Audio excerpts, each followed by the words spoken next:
صل على سيدنا محمد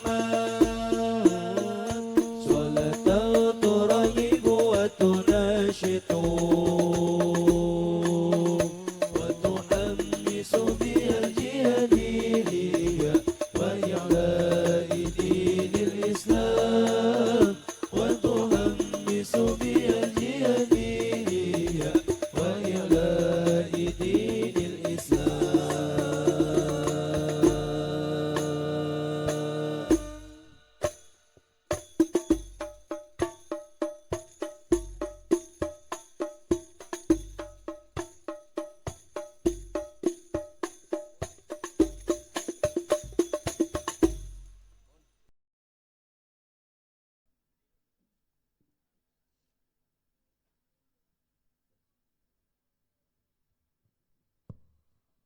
Assalamualaikum warahmatullahi wabarakatuh. Bismillahirrahmanirrahim. Alhamdulillahirabbil alamin wassalatu wassalamu ala sayyidina wa maulana Muhammadin al-fatih lima khuliqa wal khatim lima sabaq nasir haqqi bil haqqi wal hadi ila siratikal mustaqim wa ala alihi wa sahbihi haqqa qadrihi wa miqdaril azim. Amma ba'd. Yang kita hormati bersama pengasuh pesantren Al-Farqah Melangi, Kiai Fahmi Basa, beserta keluarga, Kiai Haji Khalwani, Kiai Haji Yusuf Khudori, dan para kiai yang lain, juga Bapak Bupati Bantul, para punyai, para hadirin hadirat, mudah-mudahan dimuliakan oleh Allah di dunia wal akhirah, amin ya rabbal alamin. Alhamdulillah kita bisa hadir di majlis ini, yang mana keutamaan orang hadir di majlis demikian, ada malaikat yang mencari majlis dzikir. Ketika majlis dzikir itu ditemukan, maka malaikat yang menemukan majlis dzikir memanggil malaikat-malaikat yang lain, sehingga majlis yang demikian majlis yang dihadiri oleh para malaikat, sehingga majlis yang demikian adem ayam, tidak kisruh, ya, tidak ribet. Lantas terjadi dialog antara Allah dan malaikat, padahal Allah Maha Tahu.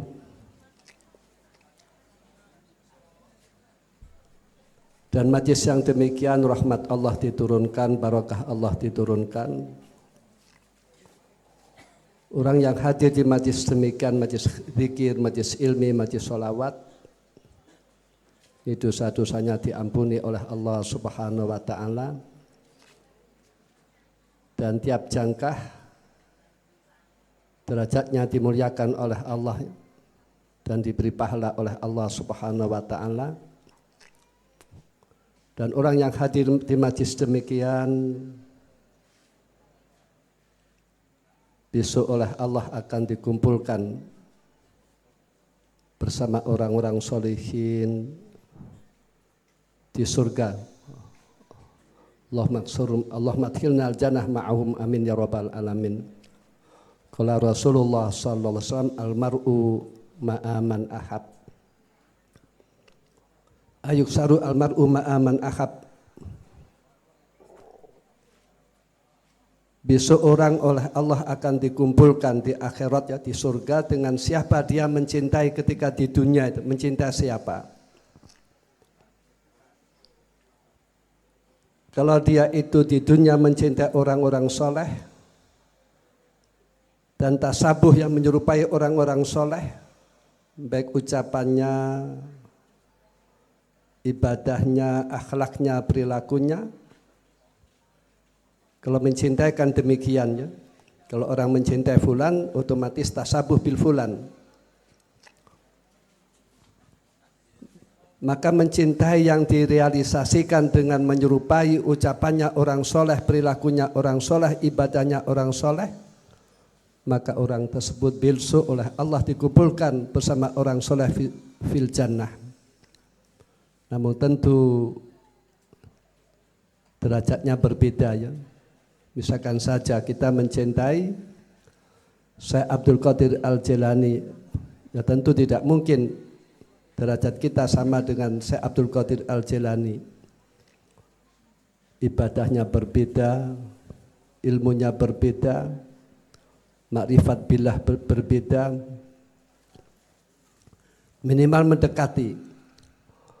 Makanya Imam Hasan Basri mengomentari hadis tersebut, mujaradul mahabbah la yanfa, hanya modal mahabbah saja ini tidak ada artinya. Jadi kalau orang itu mahabbah kepada orang sholihin, ini harus berusaha menyerupai orang-orang sholihin. Insya Allah kalau orang itu menyerupai orang-orang sholihin, tindak tanduknya, haliyahnya, ucapannya, ini orang akan bahagia. Misalkan saja, bagaimana orang sholihin itu mendidik anaknya, ini penting kita perhatikan. Orang-orang sholihin mendidik anaknya ini dengan ilmu agama, ini dipesantrenkan, dipondokkan. Apalagi kita hidup di zaman akhir, ini keburukan-keburukan merajalela. Pergaulan bebas merajalela, narkoba merajalela, minuman keras merajalela. Di luar pesantren itu bila mana punya masalah, ini dianggap solusinya minuman keras, narkoba ya. Berbeda dengan orang-orang soleh, punya masalah, punya problem, ini menghadap kepada Allah, berdoa dan lain-lain. Pada hidup di dunia pasti ada problem, pasti ada masalah.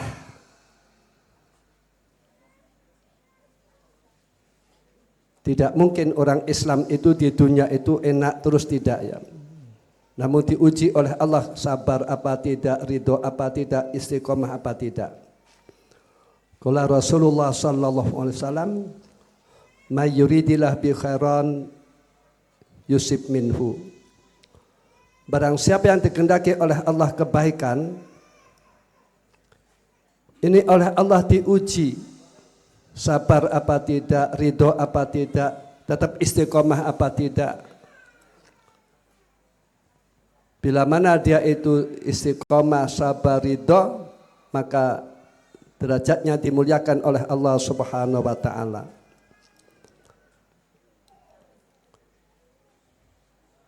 Dan di akhir dialog Allah menyatakan kepada malaikat, minta disaksikan oleh malaikat bahwasanya orang yang hadir di majlis demikian doanya dijabahi oleh Allah Subhanahu wa ta'ala. Maka di majlis yang demikian kita dalam hati kita minta kepada Allah yang baik-baik ya. Kita minta kepada Allah mudah-mudahan anak kita minas sholihin wa sholihat, amin ya rabbal alamin. Mudah-mudahan anak kita minal ulama'il amilin, amin ya rabbal alamin. Prestasi orang tua ya, yang nilainya tinggi adalah mendidik anak sehingga anak itu menjadi anak yang sholihin wa sholihat. Itu prestasi orang tua yang tertinggi. Orang tua yang mempunyai anak yang sholihin wa sholihat ini punya dapat pahala yang mengalir. Anaknya sholat dapat pahala, anaknya mulang dapat pahala. Adapun tentang anaknya, ini yang penting anak itu minas sholihin wa sholihat. Ni'amullahi 'alal ibadi katsiratun wa ajalluha najabatul auladi. Nikmat Allah yang diberikan kepada hambanya banyak. Namun nikmat yang agung itu bila mana orang oleh Allah diberi anak yang solihin wa solihatnya. Nanti ada kiai itu pandangannya dua ya. Ada kiai pandangannya yaitu anaknya solihin wa solihat. Walaupun banyak, semakin banyak anaknya dan anak itu minas solihin wa solihat tentu pahalanya lebih banyak. Namun ada kiai nggak pengen anaknya banyak-banyak ya. Namun istrinya banyak. Berpegangan dengan tahunnya Abdullah bin Abbas, khairukum aktsarukum nisaan. Namun ini jangan diamalkan ya, kalau bukan makomnya itu. Jadi ada kiai itu anaknya enggak banyak, namun istrinya yang banyak itu. Punya istri, anaknya satu, nikah lagi itu. Minimal 4, maksimal 4 itu.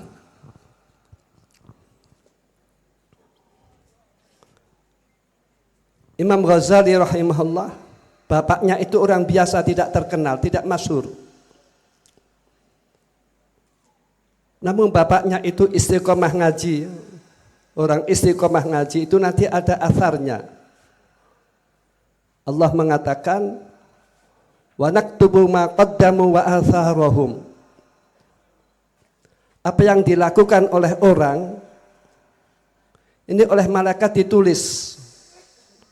Nanti ada atharnya. Di dunia atharnya itu bila mana orang tuanya itu sholihin wa sholihat, istiqomah, ini umumnya anaknya minas sholihin wa sholihat.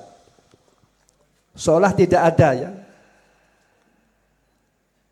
Orang yang sukses, anak yang sholihin wa sholihat, seolah tidak ada bila mana orang tuanya itu ahli maksiat, seolah tidak ada.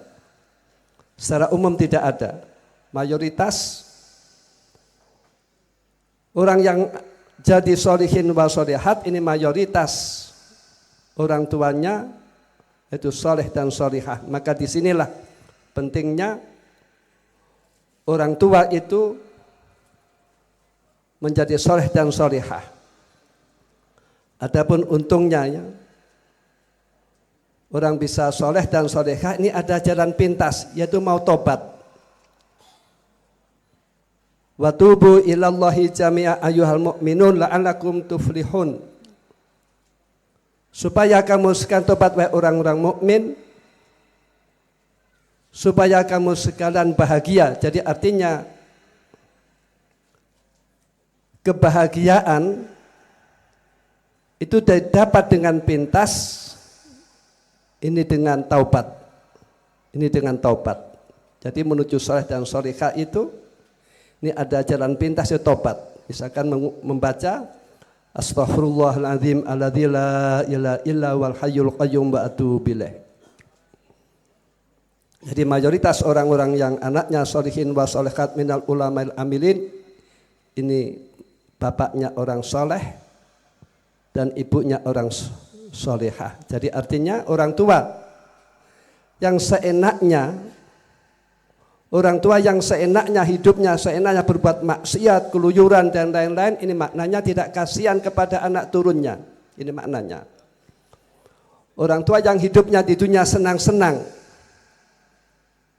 hidupnya di dunia senang-senang, ini maknanya orang tua yang demikian, ini maknanya tidak kasihan pada anak turunnya. Tidak sayang kepada anak turunnya, tidak welas kepada anak turunnya. Inilah pentingnya bapak baik dan ibu baik. Nah, bapaknya Imam Ghazali tidak terkenal. Namun ketika bapaknya Imam Ghazali itu istiqomah ngaji, itu di tengah-tengah pengajian minta kepada Allah.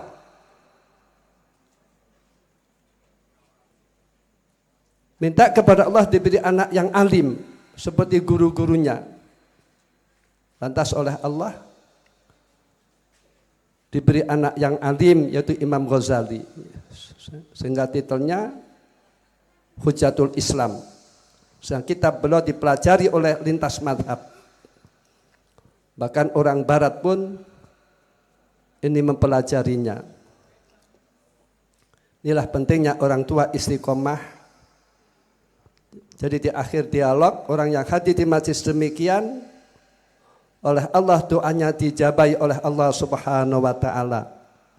Maka ketika kita hadir majlis demikian, di majlis pengajian atau zikir atau habis jamaah, kita supaya selalu berdoa. Diterangkan, innallaha khaba'a thalathan fi thalathin, ridahu fi ta'atihi wa ghadabahu fi maksiatihi wa ijabatu fi du'aih. Allah itu menyimpan perkara tiga, disimpan di dalam perkara tiga. Satu, ridha Allah, disimpan di taat kepada Allah, maka orang jangan meremehkan taat kepada Allah. Apa tahu taat yang diremehkan itu justru taat yang diterima oleh Allah Subhanahu wa ta'ala. Seperti misalkan saja ada sepele ya. Kisah sepele, cerita sepele. Ada orang masuk surga, ini gara-gara ada duri di tengah jalan. Wafirat ada wit-witan yang di tengah jalan mengganggu orang lewat, ini dipinggirkan. Ini dipinggirkan supaya tidak menyakiti kepada orang lain. Dan ini amalnya diterima oleh Allah, sehingga besok orang yang demikian dimasukkan di surganya Allah. Ada lagi seorang wanita yang nakal ya. Ketika dia haus, dia menemukan ada anjing yang haus. Terus anjing itu diberi minuman, maka amalnya wanita yang nakal tadi itu diterima oleh Allah, sehingga wanita tersebut oleh Allah besok akan dimasukkan di surganya Allah. Allahumma adkhilnal jannah, amin ya rabbal alamin. Maka kita jangan meremehkan taat kepada Allah. Apa tahu taat yang diremehkan justru taat yang diterima oleh Allah Subhanahu wa ta'ala. Wa ghadabahu fi maksiatih, dan Allah menyimpan murkanya, ghadabnya, amarahnya ini disimpan di maksiat kepada Allah. Maka orang jangan meremehkan maksiat kepada Allah, jangan menganggap kecil maksiat, jangan menganggap kecil maksiat. Apa tahu murkanya Allah di situ. Seperti halnya ada orang yang masuk neraka gara-gara kucing dicacang, tidak dikasih makan. Nah, setan nanti itu cara menggoda orang itu loh. Orang itu diremehkan untuk melakukan kemaksiatan ya. Misalkan setan itu bila mana menggoda orang, oleh setan diuju-uji, silahkan kamu melakukan maksiat. Allah itu Ghafur. Setelah kamu maksiat, silahkan kamu tobat. Nanti tobatmu akan diterima oleh Allah Subhanahu wa ta'ala. Itu setan kadang goda demikian. Ini namanya kalimatul haq yuradu bihal batil. Kalimatnya benar namun tujuannya buruk. Ini ada cerita zaman dahulu ketika Sayyidina Ali radhiyallahu anhu dituntut oleh masyarakat untuk mengadili pembunuhnya Sayyidina Utsman. Namun Sayyidina Ali paham pembunuh Sayyidina Utsman itu kelompok yang besar, sedangkan pemerintahan Sayyidina Ali belum kuat. Sebab bila mana Sayyidina Ali itu menghakimi, mengadili, menghukum orang yang membunuh kelompok yang membunuh Utsman, maka Sayyidina Ali bisa jatuh. Maka Sayyidina Ali komentarnya hadi kalimatul haq lakin yuradu bihal batil. Kalimatnya benar namun tujuannya jelek. Nah, setan pun menggoda manusia demikian. Silahkan kau bermaksiat, jangan khawatir, Allah itu Ghafurur Rahim, Allah Al-Ghafar, Al-Ghafur. Jadi saat itu kamu tobat. Ini setan demikian ya. Ada cerita ya. Zaman dahulu itu ada ahli ibadah namanya Barsisoh. Barsisoh itu ibadahnya luar biasa. Ahli puasa, ahli sholat ya. 10 hari baru istirahat, baru makan. Lantas Barsisoh ini digoda oleh setannya, setan abyad namanya ya. Ketika iblis itu menawarkan kepada setan, setan kan anak buahnya iblis, siapa yang bisa menjerumuskan Barsisoh, maka setan abyad ini tandang. Ketika itu setan abyad macam orang ahli ibadah ya, terus beribadah terus menerus di bawah tempat ibadahnya Barsisoh. Belum masuk di tempat ibadah, masih di luar. Lantas setan abyad itu minta kepada iblis untuk bisa masuk di Soma'ah ya, di tempat ibadahnya Barsisoh, di tempat ibadahnya Penditau ya. Lantas oleh Barsisoh diizinkan. Ini cerita Bani Israel. Lantas abyad itu pura-pura ibadah yang luar biasa. Kalau misalkan Barsisoh itu ibadah 10 hari baru isya dan makan, ini setan abyad sampai 40 hari. Tidak makan, tidak lepas ibadah ya. Lantas suatu saat abyad ini akan mengajari doa-doa yang mustajab kepada Barsisoh. Namun Barsisoh tidak mau. Nanti kalau saya itu bisa ngobati orang sakit bisa saya obati, kata Barsisoh, nanti akan mengganggu ibadah saya. Akan mengganggu ibadah saya, nanti banyak orang yang berobat. Lantas setan abyad terus menggodanya. Lantas abyad terpincut dengan doa-doa yang diajarkan oleh Barsisoh, kepincut dengan doa yang diajarkan oleh setan abyad. Terus Barsisoh ngobati. Nah suatu saat ada anaknya putri raja yang cantik ya. Putri raja yang cantik ini sakit. Lantas oleh abyad itu mendo-mendo manusia, setan itu kan bisa mendo-mendo manusia, nyerupa manusia ya. Maka orang menghadapi setan itu tidak level ya. Setan bisa menghilang, bisa nyerupa. Jadi orang itu bisa selamat dari setan itu bila mana mendapatkan perlindungan dari Allah Subhanahu wa taala. Lantas kata abyad kepada keluarganya, kalau putri raja ini sembuh, silahkan berobat kepada Barsisoh.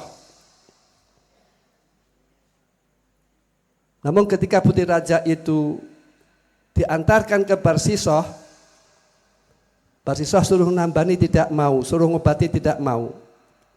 Lantas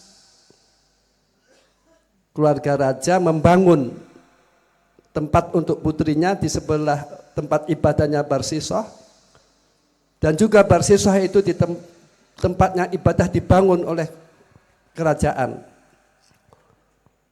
Lantas dirayu-rayu, akhirnya Barsisoh itu mau mengobati.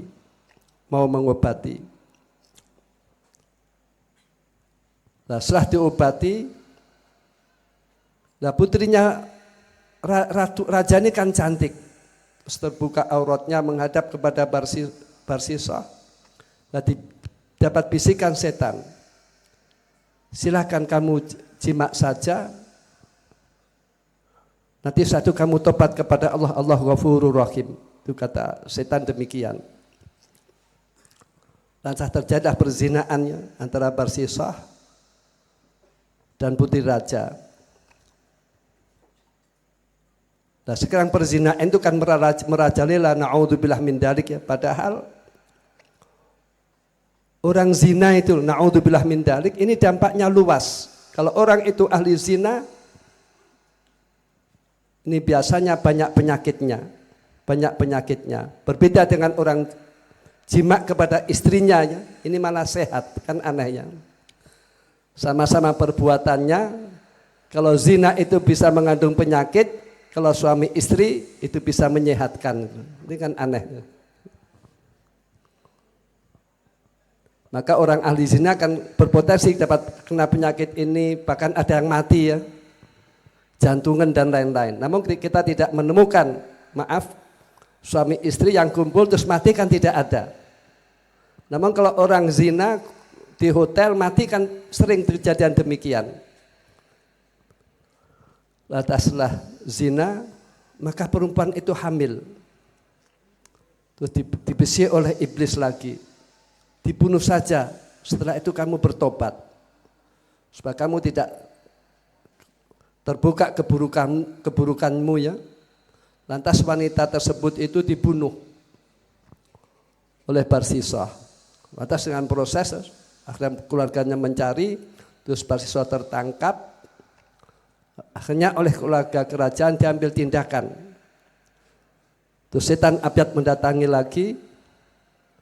Ya Barsisah, apakah kamu ingin selamat dari siksaan raja ini? Berhubung orang diambil tindakan oleh raja, dipenteng dan lain-lain, ini kan minta selamat. Kalau kamu mau ingin selamat silahkan tunduk kepada saya. Lantas Barsisah itu mau tunduk kepada setan abyad ya.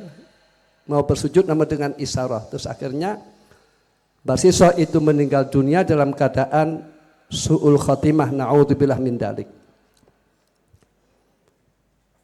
Padahal orang itu hidup di dunia, baik orang ahli ibadah atau ahli ilmu, ini tujuannya yaitu meninggal dalam keadaan husnul khatimah. Allah marzuqna husnul khatimah, amin ya rabbal alamin. Ghayatus sa'adah husnul khatimah, puncak kebahagiaan itu mati dalam keadaan Islam dan iman, yaitu husnul khatimah. Baik orang alim, baik orang ahli ibadah, baik orang bagaimanapun, ini harapannya di dunia itu mati dalam keadaan husnul khatimah. Sabghayatus sa'adah husnul khatimah. Allah marzuqna husnul khatimah, amin ya rabbal alamin. Dan untuk menuju husnul khatimah, orang itu supaya dalam kehidupannya seperti dalam ajaran-ajaran agamanya, takwa kepada Allah, perintah Allah dilakukan, larangan Allah dilakukan, maka bila mana orang itu takwa kepada Allah, maka orang yang demikian berpotensi mati dalam keadaan husnul khatimah. Ulama-ulama besar yang ditakuti satu, mati su'ul khatimah, na'udzubillah min dalik. Sehingga ulama berkomentar ya, kita tidak boleh walaupun marah kepada orang muslim lain, orang muslim zalim misalkan, kita tidak boleh mendoakan orang muslim lain itu mati su'ul khatimah, tidak boleh mendoakan demikian. Kalau kita mendoakan orang muslim lain mati su'ul khatimah, ini maknanya akan nulungi setan, kan bantu setan. Setan kan senang kalau orang mati itu su'ul khatimah, na'udzubillah min dalik. Sehingga ada doa yang tidak boleh untuk mendoakan orang muslim lain, yaitu tidak boleh mendoakan orang muslim lain mati dalam keadaan su'ul khatimah, walaupun marahnya kayak apa saja tidak boleh.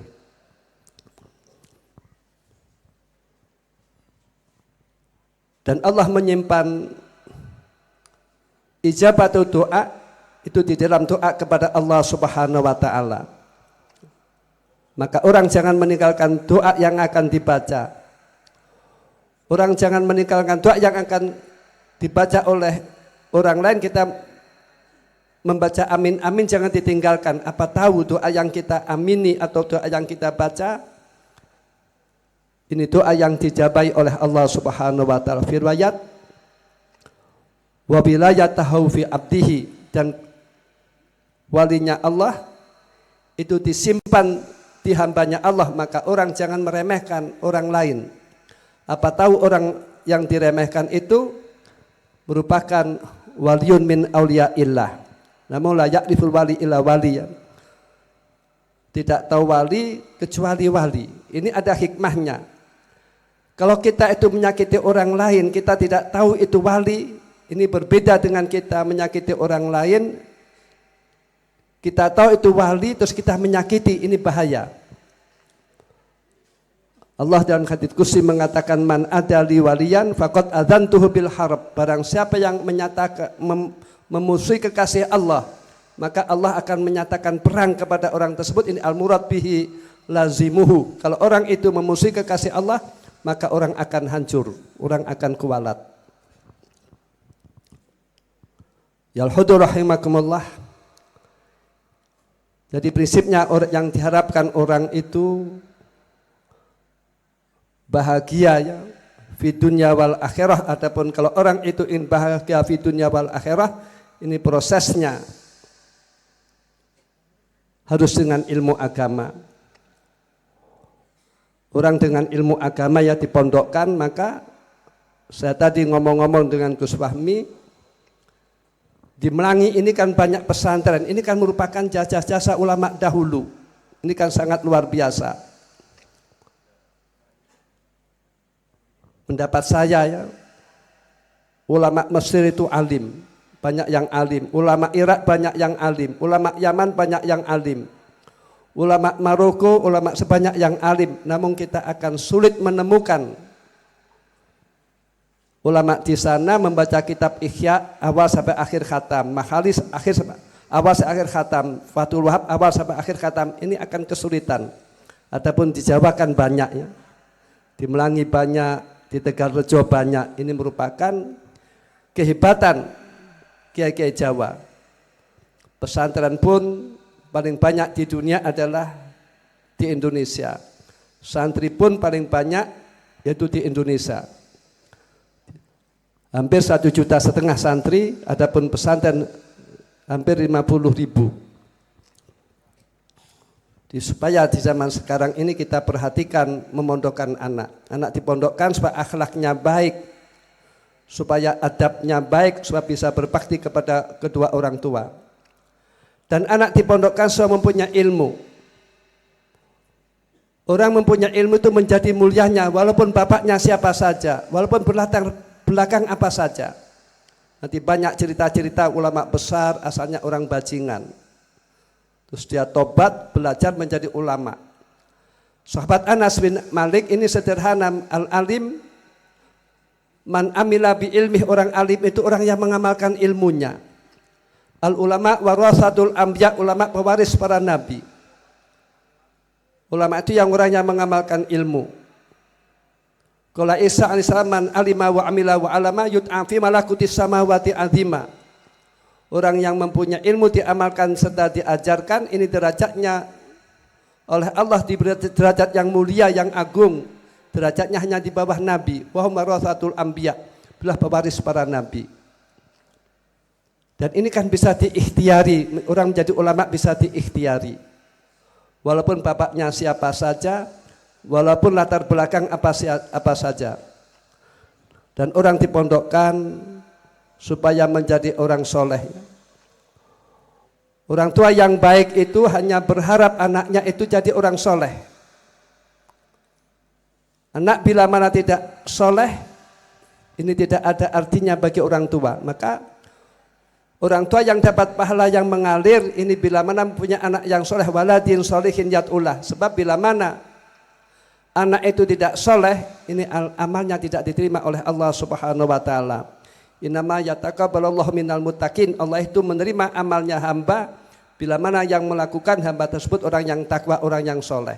Jadi bagi anak misalkan tidak soleh, ini perbuatan amal kebaikan ini tidak diterima oleh Allah Subhanahu wa taala. Di sini pentingnya bagi orang tua mempunyai waladin sholihin yat'ullah. Ataupun yat'u itu menganjurkan supaya anak selalu mendoakan kepada orang tua. Misalkan Rabbirhamhuma kama rabbayani shaghira, atau astaghfirullahaladzim li waliwalidayya wa li jamil muslimin wal muslimat al ahya'i minhum al amwat. Sebab bersyukur kepada orang tuanya, Allah aniskurli wali walidek, syukur kita mendoakan, berbakti dan lain-lain. Kalau sudah meninggal dunia kita ziarah ke makamnya, kita kirim Fatihah dan lain-lain. Dan anak dipondokkan supaya bermodalkan takwa. Rahasia hidup di dunia itu modalnya takwa yang paling penting. Allah mengatakan, wa tazawwadu fa inna khairaz zadi taqwa. Sebaik-baiknya bekal adalah takwa kepada Allah Subhanahu wa taala. Nanti buah takwa, orang yang takwa segala urusannya dimudahkan oleh Allah. Jodohnya dimudahkan oleh Allah Subhanahu wa taala. Kan aneh ya? Kan aneh. Anehnya itu loh. Ada orang misalkan saja mempunyai anak dua. Satu dipondokkan, satu disekolahkan umum. Misalkan yang dipondokkan itu adiknya, ini biasanya nikahnya cepat adiknya itu. Walaupun sama-sama perempuan, cepat laku adiknya itu. Laki-laki pun demikian. Jadi kalau anak dipondokkan, ini jodohnya dimudahkan oleh Allah Subhanahu wa taala. Kalau di luar pesantren jodoh kan sulit ya. Kadang sampai memasang foto biro jodoh, santri kan tidak. Santri cukup ngaji saja, mondok saja, kalau sudah waktunya ini banyak yang minta, banyak yang minta. Dan rezeki orang yang takwa ini dimudahkan oleh Allah sehingga tidak terduga-duga. Namun awalnya orang pesantren itu masakot. Fa innamal usri yusra, innamal usri yusra. Kemudahan-kemudahan atau kesuksesan itu harus ditempuh dengan masakot, dengan kangelan. Nabi-nabi itu semuanya pengembala kambing ya. Orang-orang yang sukses baik itu pejabat atau kiai atau orang yang cukup rizkinya, ini awalnya masakot. Awalnya masakot. Jadi santri itu rizkinya barokah, kehidupannya barokah. Rizkinya barokah itu santri, perkaranya barokah. Dan orang dipondokkan supaya mulia ya. Qala ta'ala inna akramakum indallahi atqakum. Sesungguhnya yang paling mulia di antara kamu adalah orang yang paling takwa, dengan arti kalau orang itu dimuliakan karena jabatannya, kalau dia tidak takwa kepada Allah, maka muka Allah tidak akan mulia. Kalau dia dimuliakan karena hartanya, karena dia kaya, kalau dia tidak takwa, maka indah Allah tidak akan mulia. Kalau dia dimuliakan karena nasabnya, kalau dia tidak takwa, maka indah Allah tidak akan mulia. Jadi kalau orang itu ingin takwa, kalau orang itu ingin mulia, baik di dunia dan di akhirat, ini syaratnya takwa. Dan orang takwa itu oleh Allah akan ditempatkan di surga, uiddat lil muttaqin. Surga itu oleh Allah diperuntukkan bagi orang-orang yang takwa. Adapun orang yang mondokkan anak dapat pahala. Di samping itu orang yang mondokkan anak rizkinya akan dimudahkan oleh Allah Subhanahu wa taala. Namun rizki bisa bab ya.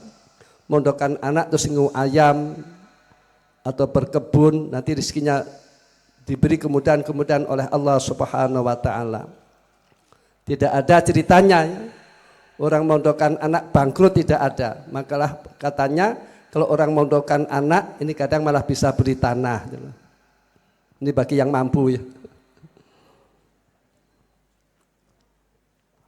Setelah itu anak dipasahkan kepada Allah, dipasahkan kepada Allah. Rizki tidak ada hubungan dengan keturunan, rizki tidak ada hubungan dengan ijazah, rizki tidak ada hubungan pandai dan bodoh. Namun rizki hubungannya dengan Allah Subhanahu wa taala. Namun kalau orang itu orang takwa, rizki akan dimudahkan oleh Allah Subhanahu wa ta'ala. Yalhudu rahimakumullah. Orang itu kalau ingin mulia ya, ini kata Imam Junaid al-Baghdadi, arba'un tarfa'ul abda ila a'lad darajat. Ada 4 perkara yang menjadikan orang itu mulia derajatnya. Wa in qala ilmuhu wa amaluhu, walaupun ilmunya sedikit, walaupun amalnya sedikit, yaitu satu al-khilmu. Itu aris, tidak tergesa-gesa mengambil tindakannya. Aris harus sabar. Orang jadi pemimpin itu harus aris. Tidak tergesa-gesa mengambil tindakan, harus sabar. Apalagi, maaf ya, seorang pemimpin ini bila mana konflik itu akan bahaya, sebab tiap-tiap pemimpin punya pengikut. Maka ketika Kanjeng Nabi SAW mengutus kepada Mu'adz bin Jabal dan Abu Musa al-Asy'ari ke Yaman, ini disuruh rukun. Sebab bila mana pemimpin itu tidak rukun, maka ini akan mendatangkan konflik. Sebab tiap-tiap pemimpin ini punya pengikut. Maka kiai konflik itu bahaya ya. Kiai konflik itu bahaya. Masing-masing punya pengikut. Di orang jadi pemimpin itu harus aris, harus sabar, tidak tergesa-gesa mengambil tindakan. Kedua adalah at-tawadhu. Kalau orang ingin mulia, ingin derajat mulia harus dengan tawadhu. Orang yang tawadhu kan orang pesantrenan. Kanjeng Nabi itu orang yang paling mulia, namun oleh Allah disuruh tawadhu, waqfid janahaka. Dan juga belum mengatakan man tawadhu rafa'allahu darajat, barang siapa yang andap asar maka derajatnya dimuliakan oleh Allah Subhanahu wa taala. Kata Abu Yazid al-Bastami bila mengatakan mangkola ana khairun min iblis bahwa minal mutakabbirin. Kalau orang itu menyangka dirinya lebih baik daripada iblis, ini termasuk orang yang sombong. Jadi orang tawadhu merasa asor. Tidak ada orang yang lebih mulia daripadanya, merasa rendah, merasa asor. Kalau orang tawadhu diapa-apakan kan mau ya. Itu orang tawadhu. Tidak ketersinggungan, tidak mudah emosian, itu orang tawadhu karena merasa asor. Ketiga yaitu as-sakha, orang yang loman, dengan hartanya loman, dengan ilmunya loman. Seorang pembisnis, seorang ghani, ini tidak ada kebaikannya bila mana dia tidak loman, tidak sedekah, tidak zakat, tidak bersosial, tidak ada kebaikannya. Jadi orang ghani itu supaya ibadahnya terfokus ya, dengan sosial, sedekah dan lain-lain. Terus bukan orang kaya raya, terus sedekahnya wiridan di masjid saja, tidak ya. Namun supaya sesuai dengan apa yang oleh Allah diberikan. Kalau dia diberi oleh Allah harta, bagaimana dia ibadahnya dengan hartanya. Adapun kalau orang mempunyai ilmu, ini sakhoknya, lomannya ya. Ini supaya mulang. Kiai itu kalau kita peras dibagi menjadi dua. Satu kiai yang mampu mengkaderisasi. Itu kiai yang mampu baca kitab awal sampai akhir ya. Ini orang pesantren. Terus baca sesin pesantren, ini kan sudah jelas. Sesin pesantren itu kan sudah jelas, terbukti, berhasil. Jadi kiai yang paling utama, kiai yang mampu mempersiapkan kaderisasi, mau mencetak ulama, itu kiai yang paling utama. Yaitu bukan kiai yang ceramah, tidak ya, yang bisa baca kitab awal sampai akhir. Adapun kalau ceramah itu artis kan bisa, bahkan pelawak juga bisa ya, tukang misuh pun juga bisa itu.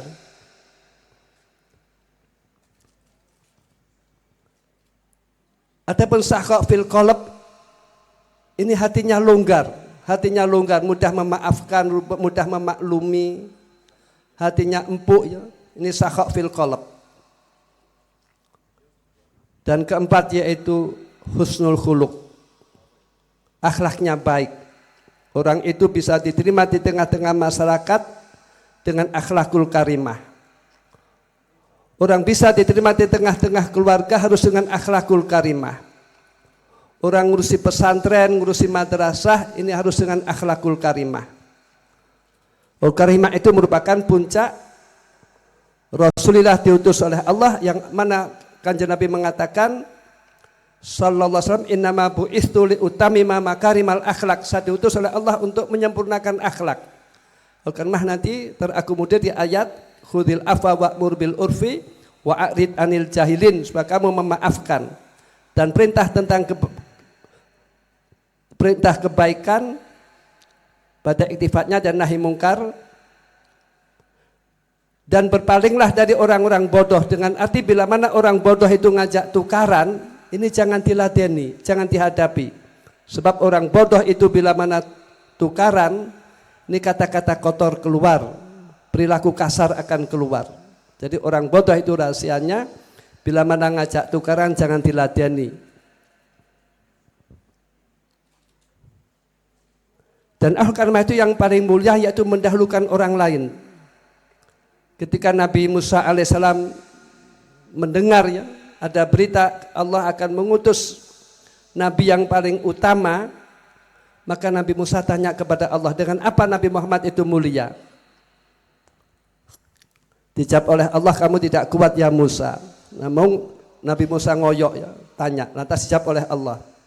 Nabi Muhammad sallallahu alaihi wasallam itu mulia ini dengan itsar, mendahulukan orang lain. Mendahulukan orang lain, memprioritaskan orang lain, mau mengalah. Wa yu'thiruna ala anfusihim walau kana bihim khassasah.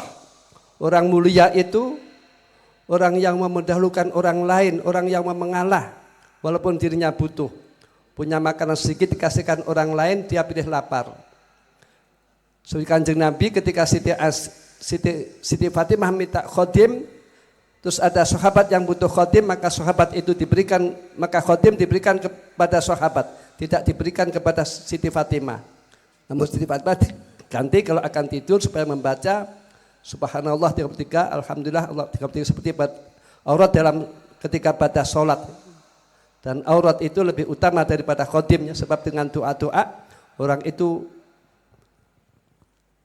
bisa lebih sehat. Zaman dahulu orang perang dengan doa, kadang kapal bom tidak meledak, kapal terbang jatuh, kadang tank bisa diangkat dan lain-lain. Jadi artinya yaitu akhlak mulia yang paling puncak ini adalah mendahulukan orang lain, mau mengalah. Rumah tangga bila mana membina rumah tangga, bila mana istri tidak mau ngalah akan berantakan. Bila mana bapaknya atau suami tidak ngalah akan berantakan. Kata orang Jawa, yang waras ngalah ya. Orang membina pesantren, bila mana tidak ada yang mau mengalah, maka yang kurban itu pesantrennya. Bila mana ngurusi NU tidak ada yang mengalah, maka yang kurban itu Nahdlatul Ulamanya, NU-nya itu.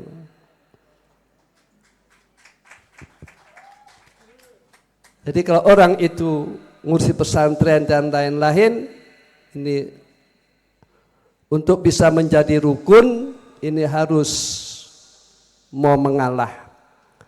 Jadi mau mengalah itsar itu untuk persatuan. Kalau sudah bersatu, maka wujudlah akan terwujud ta'awun alal birri wa taqwa. Wa ta'awanu alal birri wa taqwa. Namun kalau orang itu tidak bersatu, maka tidak akan mampu ta'awun alal birri wa taqwa. Jadi pesantren yang paling penting dalam ngurusi itu bersatu, bekerja sama. Orang tua saya, Kiai Mas Ali mengatakan pada anak-anaknya, silahkan kamu konflik, silahkan. Sebab konflik itu tidak bisa dihindari selagi manusia terkumpul dengan manusia. Suami istri kadang konflik, anak dengan bapak konflik, orang tetangga konflik, berorganisasi juga kadang konflik. Namun konflik itu yang mayoritas umumnya itu karena harta ya, karena harta. Ada cerita zaman Nabi Isa alaihissalam ya. Ada orang tiga, dan orang tiga itu menemukan harta karun emas ya. Orang tiga menemukan emas, harta karun berlian emas. Lah orang tiga ini menyuruh kepada yang satu untuk untuk ke pasar membeli makanan karena lapar. Lah orang yang dua yang nunggu harta karun tadi, yang nunggu emas tadi, perhiasan emas tadi, ini rundingan. Nanti yang membeli makan ke pasar tadi kita bunuh saja, nanti kita menguasai harta karun tersebut. Mas-mas kita kuasai orang dua supaya pembagiannya lebih banyak. Adapun orang yang disuruh ke pasar juga punya inisiatif akan membunuh orang dua tersebut dengan cara, kawan saya racun saja. Nanti biar makan supaya saya menguasai harta karun tersebut, menguasai emas-emas tersebut. Ini kan semuanya mempunyai ide yang jelek semuanya ya. Makanya pokok permasalahan, pokok konflik ini harta. Hubudunya ra'su kulli khoti'ah. Mencintai dunia karena harta, seperti warisan, orang menjadikan konflik. Seperti tambang, orang kadang menjadikan konflik. Kalau tidak ada tambang kan tidak ada konflik ya. Kalau tidak ada warisan dan tidak ada konflik, maka orang kaya itu kan berpotensi rahimnya putus gara-gara warisan. Warisan itu mendapatkannya mudah, tidak jerih payah, namun hasilnya sudah jelas. Namun kalau orang tidak bersyukur, ini dengan warisan kadang konflik. Seperti hibah warisan itu mendapatkan rizki, harta kan tidak susah payah, hanya diam saja dapat. Namun berpotensi orang menjadikan konflik bila mana tidak bersyukur, tidak mengikuti aturan-aturan agama. Kalau organisasi tidak mengikuti ADART itu.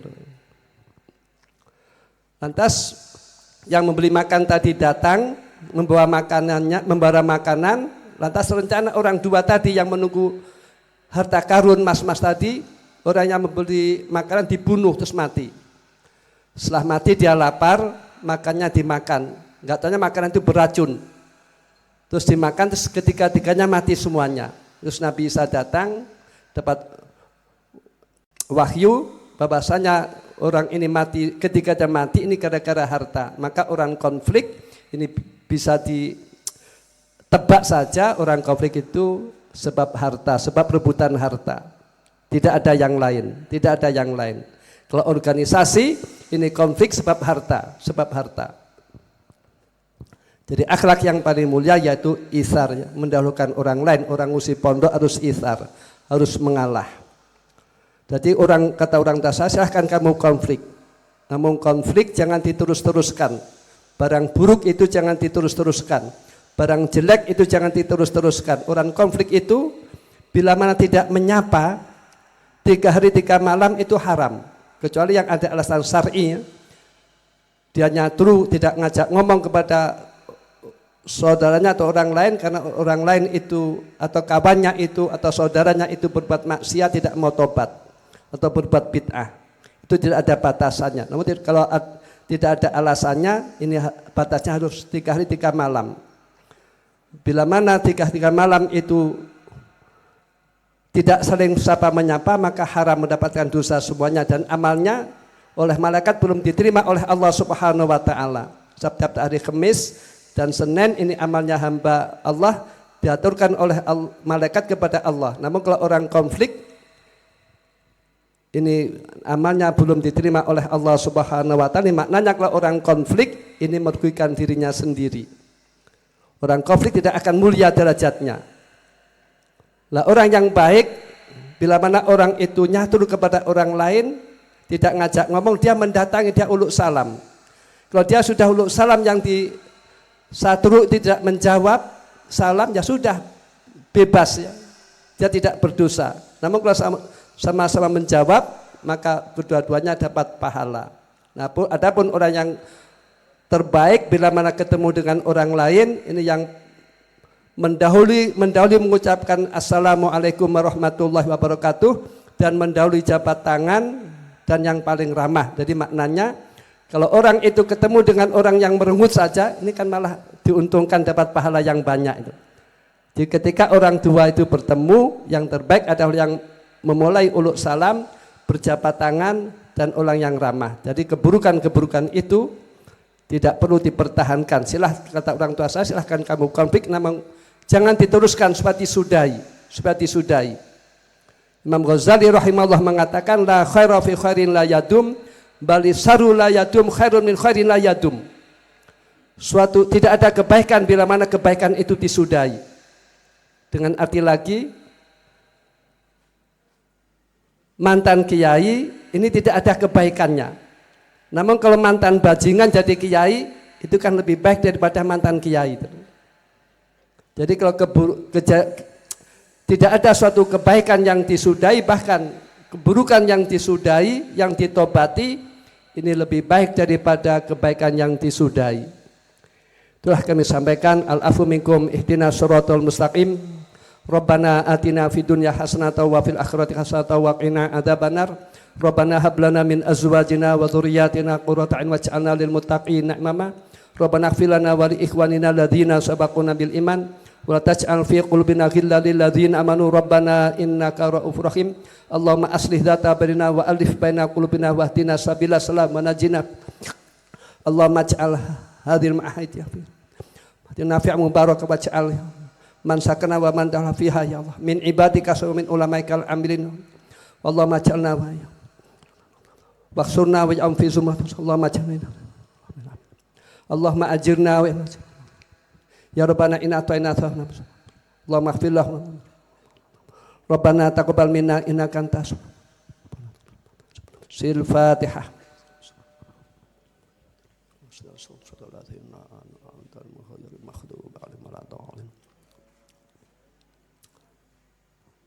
Assalamualaikum warahmatullahi wabarakatuh. Kalau punya hajat ya, baca Fatihah 41 kali. Hajatnya apa saja, bisa hajatnya anaknya tidak mau mondok, tidak mau ngaji, ya, baca Fatihah 41 kali. Bisa dibaca pada sunnah maghrib atau malam dan baca sholawat ala Muhammad 1000 ya. Orang ahli sholawat, besok orang yang berpotensi akan mendapatkan syafaat Rasulullah. Kalau orang dapat syafaat Rasulullah tentu akan dimasukkan di surganya Allah. Allahumma adkhilna jannah amin ya rabbal alamin. Ini saya ijazahkan qabilna. Assalamualaikum warahmatullahi wabarakatuh.